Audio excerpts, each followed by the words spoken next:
آج ہم اظہر نیاز صاحب کی ایک کافی دلچسپ تحریر پر بات کر رہے ہیں۔ عنوان ہے کامل پروجیکٹ، کامیابی کا نیا زاویہ۔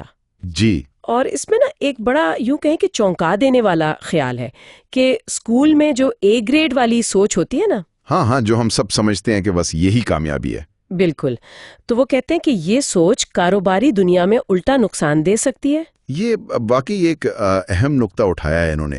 اصل میں مصنف کا کہنا یہ ہے کہ اسکول ہمیں سکھاتا ہے پرفیکشن، یعنی ہر چیز بالکل صحیح ہو، اصولوں کی پابندی ہو۔ جی، لیکن کاروبار میں تو اکثر لچک چاہیے ہوتی ہے، تیزی سے فیصلے کرنے ہوتے ہیں، کبھی کبھی کیلکولیٹڈ رسک بھی لینا پڑتا ہے۔ تو یہ تو بالکل الٹ بات ہو گئی۔ جی ہاں، تو جو چیز ایک جگہ مطلب اسکول میں کامیابی دلا رہی ہے، وہی کاروباری دنیا میں رکاوٹ بن سکتی ہے۔ تو یہ اے اسٹوڈنٹ والی جو ذہنیت ہے، یہ کاروباری سفر میں کیسے مطلب آڑے آتی ہے؟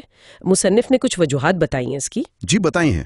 پہلی بات جو مجھے کافی دلچسپ لگی وہ یہ کہ کامل پرستی جو ہے، پرفیکشنزم، وہ کام میں دیر کرواتی ہے۔ بالکل۔ اسکول میں تو ٹھیک ہے، پرفیکٹ کام پر شاباش ملتی ہے، لیکن بزنس میں یہ تو رفتار ختم کر دے گی۔ آپ نے بالکل صحیح پکڑا۔ کاروباری دنیا میں تو کہتے ہیں نا کہ perfect is the enemy of done, یعنی کامل سے بہتر ہے کام مکمل ہو جائے۔ اچھا۔ اور اسی سے جڑی ہوئی دوسری وجہ ہے، وہ ہے ناکامی کا شدید خوف۔ او ہاں۔ اے گریڈ کے جو طالب علم ہوتے ہیں وہ غلطی سے بچنے کی ہر ممکن کوشش کرتے ہیں، جبکہ کامیاب کاروباری لوگ وہ سمجھتے ہیں کہ جلدی ناکام ہونا، اس سے سیکھنا اور پھر آگے بڑھنا، یہی طریقہ ہے۔ مصنف کا ایک بڑا اچھا جملہ ہے کہ ہر ناکامی وہ کچھ سکھاتی ہے جو اسکول کبھی نہیں سکھا سکتا۔ یہ تو بالکل الٹ بات ہو گئی جو ہم عموماً سیکھتے ہیں۔ اچھا، ایک اور فرق جو مصنف نے واضح کیا وہ ہے کہ توجہ کس پر ہوتی ہے۔ مطلب اسکول میں ہم کوشش کرتے ہیں کہ استاد خوش ہوں، جی، ان کے معیار پر پورا اتریں، ان سے تعریف ملے۔ ہاں، لیکن کاروبار میں وہاں کون ہے استاد؟ کاروبار میں آپ کا اصل استاد، آپ کا اصل جج، وہ گاہک ہے اور مارکیٹ ہے، بس۔ اچھا۔ صرف ان کی رائے، ان کی ضرورت، وہی اہمیت رکھتی ہے۔ یوں سمجھے کہ گاہک ہی آپ کا اصل رپورٹ کارڈ ہے۔ صحیح۔ اسی طرح ایک اور بات، اچھے طالب علم کیا کرتے ہیں؟ وہ اصولوں پر سختی سے چلتے ہیں۔ جی بالکل، لکیر کے فقیر۔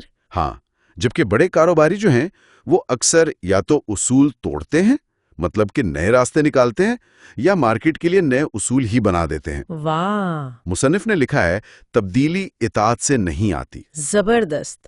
اور ایک آخری نقطہ جو شاید بہت سے لوگ محسوس کرتے ہوں گے کہ اے اسٹوڈنٹ اکثر مدد مانگنے سے یا یہ کہنے سے کہ مجھے یہ نہیں آتا، اس سے گھبراتے ہیں۔ بالکل، اپنی کمزوری ظاہر کرنے سے ڈرتے ہیں، جبکہ کاروبار میں تو عاجزی، دوسروں سے سیکھنے کا جذبہ اور ایک اچھی ٹیم بنانا، یہ سب بہت ضروری ہے۔ اپنی کمزوری مان لینا اور مدد مانگنا، یہ اصل میں وہاں طاقت بن جاتا ہے۔ تو اگر یہ اے اسٹوڈنٹ والی سوچ مسئلہ ہے تو پھر اس سے نکل کر کاروباری ذہنیت کیسے اپنائی جائے؟ مصنف نے کچھ عملی مشورے بھی دیے ہیں نا، کچھ کرنے والے کام؟ جی بالکل دیے ہیں، کچھ ڈوز بتائے ہیں۔ پہلا تو یہ کہ نامکمل کو قبول کرنا سیکھیں، مطلب گڈ انف پر کام شروع کر دیں۔ ضروری نہیں کہ پہلی بار میں ہی سب پرفیکٹ ہو۔ اچھا۔ دوسرا، جلدی لانچ کریں، پروڈکٹ یا سروس مارکیٹ میں لائیں اور پھر فیڈ بیک کی بنیاد پر اسے بہتر کرتے جائیں۔ یعنی مارکیٹ سے سیکھیں۔ بالکل۔ تیسرا، مسلسل چھوٹے چھوٹے تجربے کرتے رہیں۔ چوتھا، حساب شدہ خطرات مول لیں، مطلب اندھادھند نہیں، سوچ سمجھ کر رسک لیں۔ ٹھیک۔ پانچواں، مارکیٹ سے سیکھیں، گریڈز کی فکر نہ کریں۔ اور آخری، ناکامی کو ایک سبق سمجھیں، اس سے دل برداشتہ نہ ہو، بلکہ اس سے سیکھ کر آگے بڑھیں۔ زبردست۔ اور کن چیزوں سے بچنا چاہیے؟ مطلب ڈونٹس کیا ہیں؟ ہاں، وہ بھی اہم ہے۔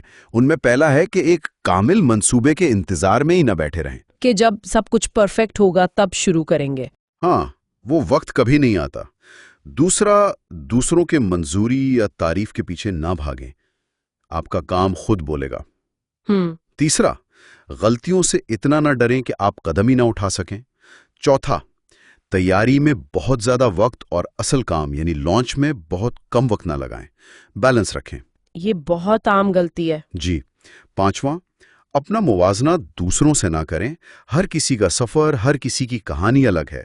اور سب سے اہم، اپنے کاروبار کو اسکول کا کوئی پروجیکٹ یا اسائنمنٹ نہ سمجھیں کہ بس گریڈ لینا ہے۔ صحیح۔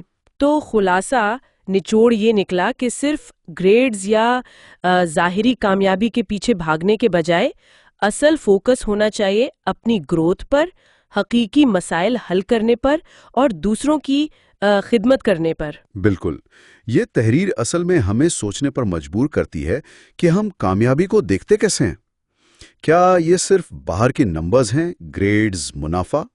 ہاں، یا اس میں وہ اندرونی چیزیں بھی شامل ہیں، جیسے ذاتی ترقی، لچک پیدا کرنا، مشکلات کا سامنا کرنے کی ہمت اور وہ سارا سیکھنے کا عمل؟ یہ ایک گہرا سوال ہے۔ اور مصنف نے آخر میں اللہ تعالیٰ سے رہنمائی اور نیت کی پاکیزگی کی دعا بھی کی ہے۔ یہ یاد دلایا ہے کہ حتمی کامیابی تو اسی کی مرضی اور توفیق سے ملتی ہے۔